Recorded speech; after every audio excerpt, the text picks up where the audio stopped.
Welcome to this month's edition of the Hello Woodlands Nonprofit of the Month highlight. Hi, I'm Randy Lovelace with Paragon Independent Insurance.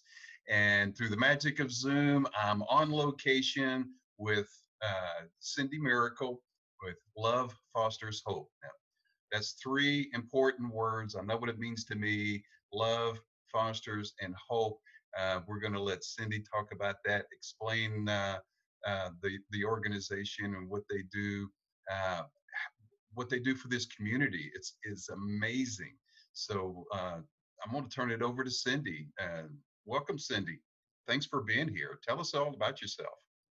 Thank you, Randy. I really appreciate that. So, Love Fosters Hope, the work that we do has been around for 20 years.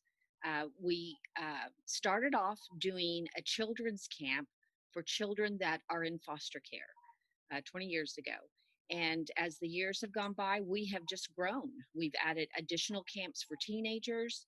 In 2018, we opened our own rescue home, which is a safe, nurturing home for teenagers that have aged out of foster care and that they otherwise would be homeless if we didn't have our home.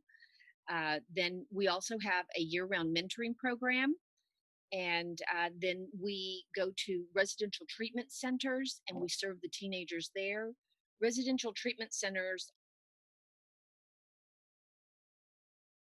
they're um, homes, group homes for teenagers that are in trouble. Something has happened that they need more supervision, and there's even concern or worry for them. You know, some of them could have been trafficked, they could have been runaways, they could have been just really struggling in the home. You know, they might have so much anger from the trauma and that they don't know how to manage their anger and stuff. And so they go to residential treatment centers. And so we've been visiting teenagers that are in those places. It was really interesting because kids in foster care a lot of times give up hope. They become very discouraged. Um, the majority of the children really want to return to their biological family. They want to live with their parents, but their parents may be struggling. It could be because of drug problems. They may be arrested. They're just not safe. And Child Protective Services, I can guarantee you, will not remove a child from a home unless it's a really serious problem. You know, the safety of this child is in danger. And so when they removed from home and placed in these foster homes, you know, that's a huge change for kids. And a lot of times, the longer they remain in foster care and they start to give up the hope that their parents will get their act together or will heal or improve. And then some of them realize, I'm going to live in foster care my whole childhood, and that they'll age out. And so a lot of times they lose hope. And that's why our name is really important. We have learned firsthand 1,000 times that real love does foster hope in kids. And when kids have hope, the future is possible. Yeah. Without hope, kids, if you don't have any hope that anything is going to get better, then kids will make really bad decisions. You know, it doesn't matter if I, use drugs. It doesn't matter if I go to school. Nothing matters if you don't have hope. And so restoring hope in these children's lives is crucial. Honestly, it's very, very important. And so through all of our different programs, that's our goal. That's our heart's desire, is to restore their hope. And we do that by truly celebrating each child. I mean, we recognize that every child that is born is precious. I mean, they are a gift from God. And even though a lot of healing needs to occur, they need to hear that message of their value, of their worth, that they are significant. And so that's what all of our programs are, that they're, it's a part of every element of our program, from our summer camps to our mentoring programs, to our rescue home, to everything that we do. We want them to hear that message. And so, for instance, like at our summer camps, We have really low ratios. We have 2-to-1 ratio. So every 2 kids will be assigned one camp counselor. And then everything that they do at camp, it's every person that they meet at camp believes in them, and that they look at them as the precious person that they truly are, even though sometimes their behavior may not be a reflection of what an awesome person they are. But what we see is when you treat children like they're precious because they are, then they get to be the best of who they are, because there's something very contagious. It's something, I don't know, it could be even considered magical, when people are surrounded with love, how you get to see the best in them.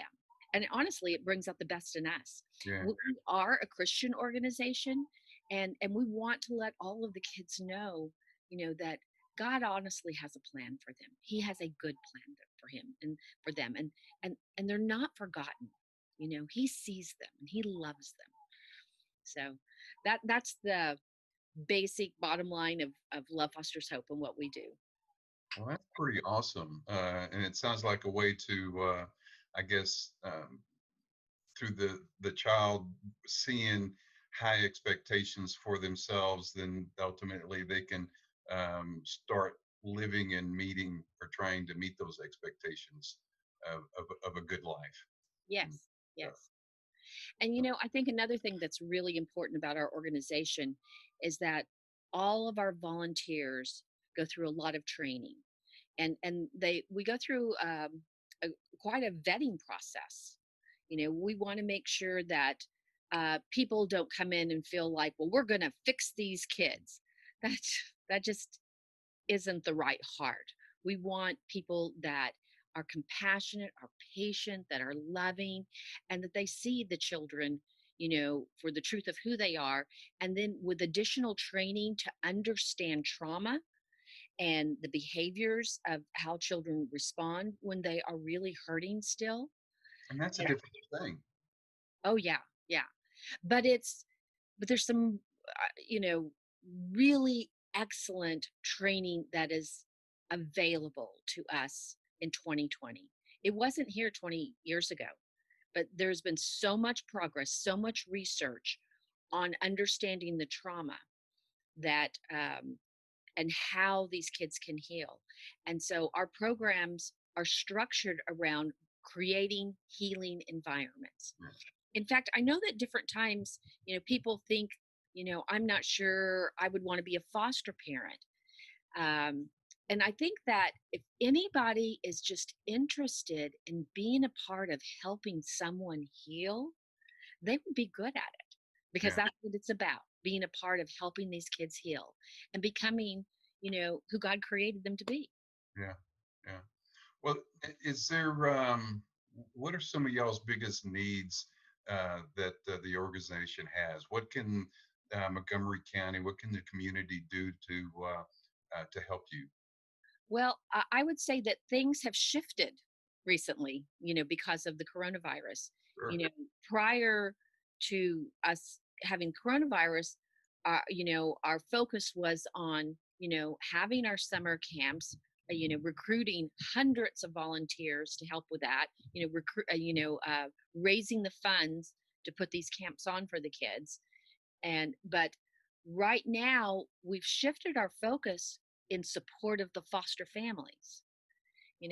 Last spring, when all of these foster families, all these foster parents became suddenly the teachers of all of these kids, I just really became very concerned and empathetic, because my kids are grown up and I don't have to homeschool them all of a sudden. But I mean, that's a huge challenge, and these kids are have different struggles with education. And so we shifted and we started recruiting our volunteers to be virtual tutors for the kids.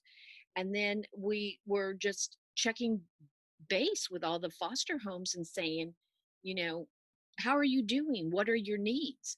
And we've been, some of the foster families, some of them have lost their jobs. And so that's been a financial hardship. So we're trying to help support them in that way. And we've never done that before. We've been partnering